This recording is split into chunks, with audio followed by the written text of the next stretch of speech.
अरे भाई, ये क्या कर रहे हो तुम? दिख नहीं रहा? बच्ची को जमुना में फेंक रहा हूँ।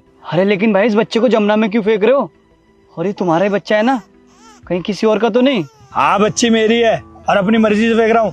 तू होता कौन है मुझे रोकने वाला? अरे भाई, जब ये बच्चा तुम्हारा है तो इस बच्चे को जमुना में क्यों फेंक रहे हो? और इस बच्चे की क्या गलती? देख भाई, 4 साल से ट्राई कर रहा हूँ, हर मंदिर में जाके मन्नत मांगी है, फिर भी क्या हुई? लड़की। फेंकू नहीं तो क्या करूँ? अरे भाई, ये क्या बोल रहे हो तुम? ये सब तो ऊपर वाले के हाथ में होता है, किसे क्या मिलेगा। और तुम तो बहुत खुश नसीब हो जो तुम्हें बेटी मिली है, और बेटी घर की लक्ष्मी होती है। ओ, ज्यादा ज्ञान मत दे, नहीं चाहिए मुझे लड़की। और तू जाके अपना काम कर। अच्छा, एक काम करो, तुम इस बच्ची को फेंकना ही चाहते हो तो मुझे दे दो, मैं इस बच्ची को पाल लूंगा। आखिर इन सब में इस बच्ची की क्या गलती? और मैं कोई पुलिस कंप्लेन भी नहीं करूंगा। आप मुझे दे दो प्लीज। ये ले पकड़, और सुन, इसे लेके मेरे पास मत आजियो, और पुलिस कंप्लेंट भी नहीं होनी चाहिए, क्योंकि मुझे लड़का चाहिए, लड़की नहीं।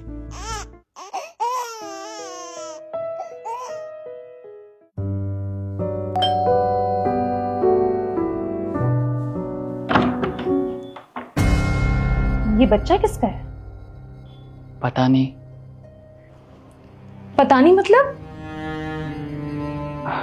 मतलब ये, इसका बाप इसे जमुना जी में फेंकने जा रहा था, सिर्फ इसलिए क्योंकि उसको बेटा चाहिए था और उसे बेटी पैदा हुई। मैंने उसे बहुत मना किया और समझाया भी, लेकिन वो फिर भी नहीं माना। तो मैंने कहा कि बच्चा मुझे दे दो, मैं पाल लूंगा। इस बेचारी नन्ही सी जान की क्या गलती? इसने तो सही से अभी तक दुनिया भी नहीं देखी। और कहते हैं बेटी तो लक्ष्मी का रूप होती है ना, तो मैं इस बेचारी को उस जमुना जी में कैसे फेंकने दे सकता था।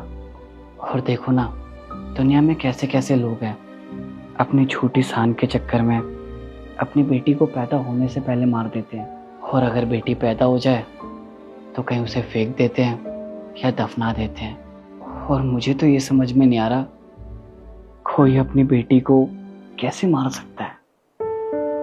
रुस्तम, तुम्हें पता है ना कि हमारी कंडीशन कैसे है। हम ऑलरेडी इतने परेशान हैं और तुम्हारे पास तो जॉब भी नहीं है। रुस्तम, बच्चा पालना इतना आसान नहीं होता। तुम्हें पता है ना कि कितने खर्चे होते हैं। अभी तो ये बड़ी भी होगी, इसके स्कूल के खर्चे कैसे करेंगे हम ये सब? तुम फिक्र मत करो, हम इसे पाल लेंगे, और ऊपर वाला है ना हमारे साथ।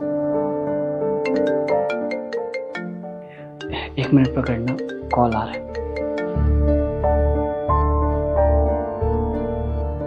हाँ वकील साहब। क्या? अरे ये तो बड़ी खुशी की बात है। मैं आता हूँ शाम को मिलने आपसे।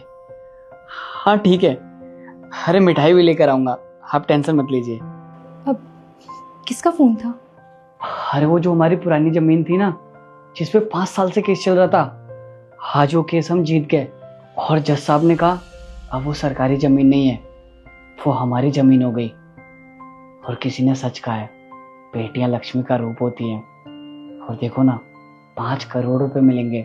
आप उन पैसों से इस बच्चे की परवरिश बहुत अच्छे से करेंगे। सही कहा आपने। बेटियां ना लक्ष्मी का रूप होती है, और आज मैंने ये मान भी लिया। आप देखिए ना, जो केस हम इतने सालों से नहीं जीत पाए, वो इसके आते ही हम जीत गए। अब हम इसकी परवरिश बहुत अच्छे से करेंगे, इसको पढ़ाएंगे, लिखाएंगे, बहुत काबिल बनाएंगे। और हम इसे कभी ये एहसास नहीं होने देंगे कि हम इसके असली माँ बाप नहीं हैं।